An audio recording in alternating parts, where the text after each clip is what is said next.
Memories of 1963 come back to life for so many Americans today. The assassination of President John F. Kennedy shocked and some think changed the world. News 13's John Lee gives us a local tie to that tragedy.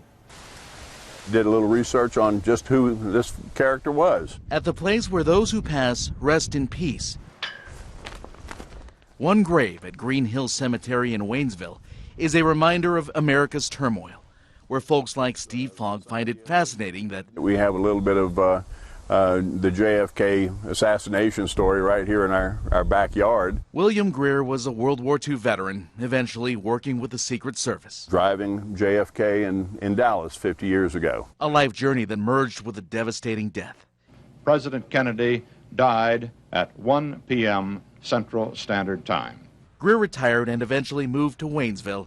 Glenn Stewart says he heard stories of Greer playing golf at the country club. You know, I was surprised to find out about that, and so that led to an interest in finding out where he's buried over here in Waynesville. Glenn was told he rarely spoke of that assassination. When it was brought up that he was pretty, closed-mouthed about it, he didn't want anybody to he didn't want to cause any more controversy, I'm sure. We spoke to JFK expert Vince Palamara via Skype. There's a lot of people that, rightly so in my opinion, believe that he is responsible indirectly for the assassination because, again, the Secret Service agents are trained.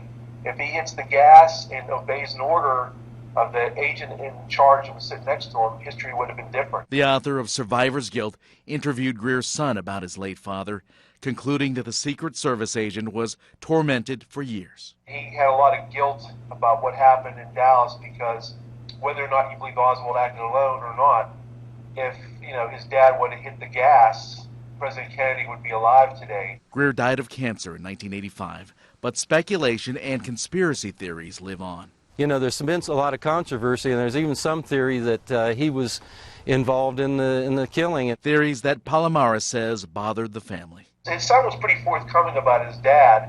It kind of wavered back and forth. I think his son, frankly, wasn't too thrilled about the notion out there that people thought that maybe he had something to do with it as far as if he would have hit the gas and so forth. But, I could kind of read between the lines. I could tell it was something that definitely bothered his father, judging by how defensive his son was about it. And 5 decades after that turbulent and tragic chapter, many replay the horror in their minds. And my thought is this is going to go on forever to the end of time. Imagining what people like Bill Greer took to their grave. I'm sure it haunted him being where he was when he was. In Waynesville, John Lee, News 13.